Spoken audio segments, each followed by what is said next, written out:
Hi all, ദായു അന്മി ഇന്നൊരു ബിരിയാണി കഴിക്കാനാണ് പോണത്. ഭയങ്കര ഫേമസ് ആയിട്ടുള്ളൊരു ബിരിയാണിയാണ്. ഈ കറങ്ങി കറങ്ങി കയറുന്ന കാണുമ്പോഴേ എല്ലാവർക്കും മനസ്സിലായി കാണുമല്ലോ സ്പോട്ട് ഏതാണെന്ന്. ദായു അന്മി വ്ളോഗ്സിലേക്ക് സ്വാഗതം.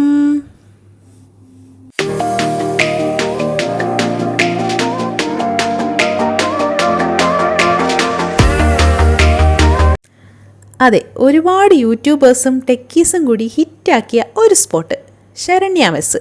ഞങ്ങൾ ചെന്ന സമയത്ത് അത്യാവശ്യം തിരക്കൊക്കെ ഉണ്ടായിരുന്നു. പക്ഷേ ഭക്ഷണം കഴിച്ച് എണീറ്റ് പോയ ശേഷം ടേബിൾ ക്ലീൻ ചെയ്യാൻ ഒരുപാട് ടൈം എടുത്തു.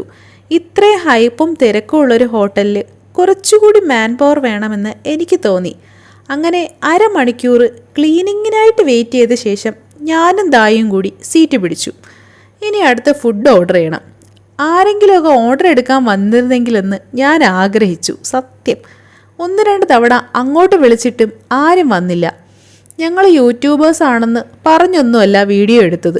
ഇനി അതുകൊണ്ടാണോ എന്ന് അറിഞ്ഞുകൂടാ.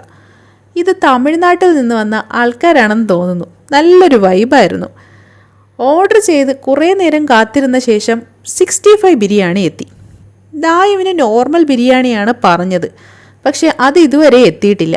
എന്തായാലും 65 ബിരിയാണി ജസ്റ്റ് ഒന്ന് ട്രൈ ചെയ്തു. ചിക്കൻ 65 നല്ല ചൂടുണ്ട്. ഇപ്പോൾ ചെയ്തതാണെന്ന് മനസ്സിലായി. ഇവിടെ 24 hours ബിരിയാണി ഉണ്ടെന്ന് പറയേണ്ട ആവശ്യമില്ലല്ലോ. പക്ഷെ 24 hours ബിരിയാണി ഉണ്ടായിട്ടും ഫുഡ് ഓർഡർ ചെയ്ത് ഇത്രയും ഡിലേ വരുന്ന എന്താണെന്ന് എനിക്ക് മനസ്സിലായില്ല. ബിരിയാണിയുടെ കൂടെ കഴിക്കാൻ ഒരു കൂട്ടുകറി തരും, പിന്നെ സാലഡും. അത് കൊള്ളായിരുന്നു. ഈ ചേട്ടനാണ് ഇവിടെ ഓർഡർ എടുക്കാനൊക്കെ നിന്നത്. ഈ ചേട്ടൻ്റെ ആറ്റിറ്റ്യൂഡ് വളരെ അസഹനീയമായിരുന്നു. ദായുവിന് ബിരിയാണി കിട്ടിയില്ല എന്ന് പറഞ്ഞപ്പോൾ പുള്ളി അതൊന്നും മൈൻഡാക്കാതെ പുള്ളിയുടെ കാര്യം നോക്കിപ്പോയി. പിന്നെ കുറേ നേരം കഴിഞ്ഞ് വന്ന് പറഞ്ഞു നോർമൽ ബിരിയാണി ഇല്ല, പിന്നെ കുസ്കയാണ് ഉണ്ടെന്ന് പറഞ്ഞത്. എന്താണ് കുസ്ക എന്ന് ചോദിച്ചപ്പോൾ സെയിം ബിരിയാണി റൈസ് തന്നെ, ചിക്കൻ പീസ് ഇല്ലാതെ മുട്ട മാത്രം ഉണ്ട്, അതുപോലത്തെ ഒരു സാധാരണ ബിരിയാണി. അങ്ങനെ കുസ്ക പറഞ്ഞു. ചിക്കൻ പീസ് ഞാൻ ഷെയർ ചെയ്ത് ദായു കഴിച്ചു തുടങ്ങി.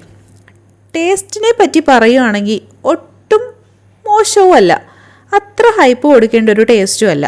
ഇതിൽ നിന്നും ടേസ്റ്റായിട്ട് തമിഴ്നാട് സ്റ്റൈൽ ബിരിയാണി കിട്ടുന്ന സ്പോട്ട് ട്രിവാൻഡ്രത്ത് വേറെയും ഉണ്ട്. പക്ഷേ ഇവരുടെ പ്രത്യേകത 24 hours ബിരിയാണി കിട്ടും എന്നുള്ളതാണ്. രാത്രി 2 മണിക്കും 3 മണിക്കൊക്കെ ബിരിയാണി കഴിക്കണമെങ്കിൽ ശരണ്യ മെസ്സിൽ തന്നെ പോവേണ്ടി വരും. ഞാൻ പറഞ്ഞത് എനിക്കുണ്ടായ അനുഭവങ്ങളും എൻ്റെ അഭിപ്രായങ്ങളും മാത്രമാണ്. ഓരോരുത്തർക്കും വ്യത്യാസമായിരിക്കുമല്ലോ. പക്ഷേ ഭക്ഷണം വിളമ്പി കൊടുക്കാമെന്ന് വെച്ചാൽ മനസ്സും വയറും ഒരുപോലെ നിറയണം. അങ്ങനെയാണ്. വീഡിയോ ഇഷ്ടമായാൽ like, share and subscribe. By.